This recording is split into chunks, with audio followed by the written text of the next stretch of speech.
Intention is not to answer the Admiral's, his position.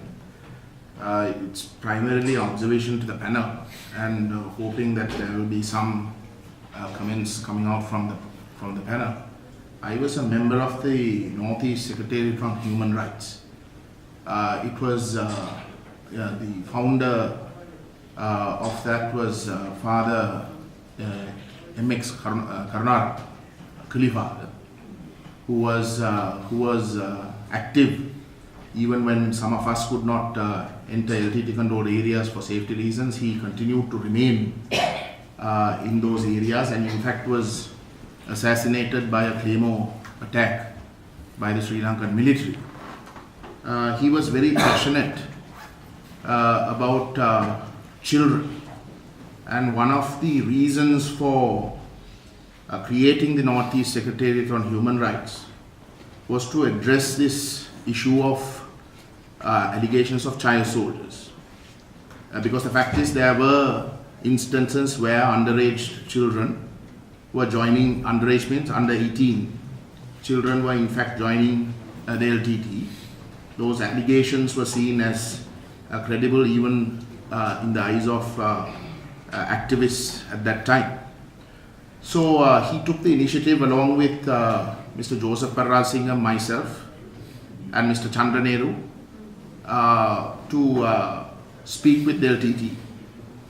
And at the same time, if the LTT was in agreement to allow the Northeast Secretariat on Human Rights to function independently, we would then thereafter approach the United Nations office in Colombo to get funding.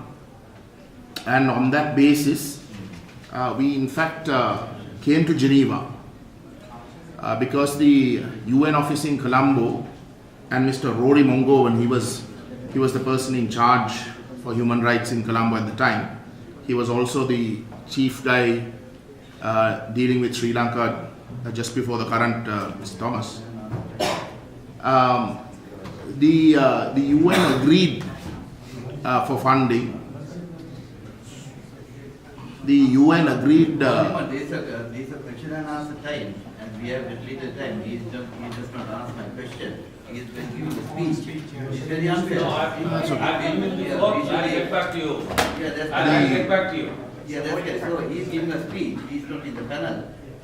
I had the decency not to interrupt. I had the decency not to interrupt. Can you keep quiet? Answer the question. It's a question and answer. Yeah, that's okay. So if you are question and While your answer. time is over, I think you should be a little more patient.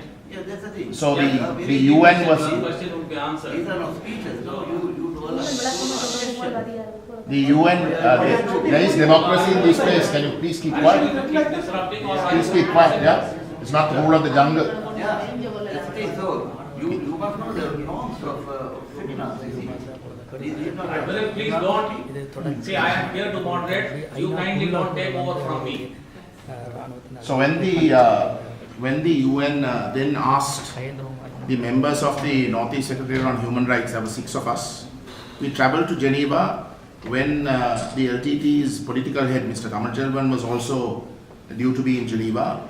All the UN accredited NGOs like Human Rights Watch and many others, in their presence, the UN got assurance from the LTT's political head that they will allow the Northeast Secretariat on Human Rights to function as freely as we want according to the good practices of the UN. But unfortunately, when we went back, the Sri Lankan government, primarily because of the military, had objected to funding being given to the Northeast Secretariat on Human Rights, saying that it held the blueprints of a future Human Rights Commission for a separate state of Tamil Nadu. And as a result, we could not get funding. And we only could work on the basis of our own resources. And with those resources, we managed to get over 126, these are documented, over 126 individuals, children below the age of 60 who had joined the LTT And when we carried out a transition camp, but there was no sustainable help for these children. No one was willing to help. Everyone was willing to call out, saying that there are child soldiers. But when those children were rehabilitated, or an attempt was made to rehabilitate, the UN or these international NGOs or anyone did not come to actually rehabilitate and give those children an alternate means. One of the main concerns for why those children were joining was because their family life was not sustainable for various reasons. So I am asking the panel, when there is a situation, even after the war, 8 years after the war, every member of the panel was saying that nothing has improved with regards to whether it be former LTT combatants or the average person on the ground. So when you have this scenario, when you have things like the UPR, I don't know whether the panel has read the UPR report on Sri Lanka this time. It's ridiculous. It's like the UPR is of another country. The reality on the ground is totally different from what is being reported in this assembly. So I'm asking the panel, since this side event is particularly talking of UPR, whether members of the panel would address this issue. Whilst we are here in Geneva, we have 1 week.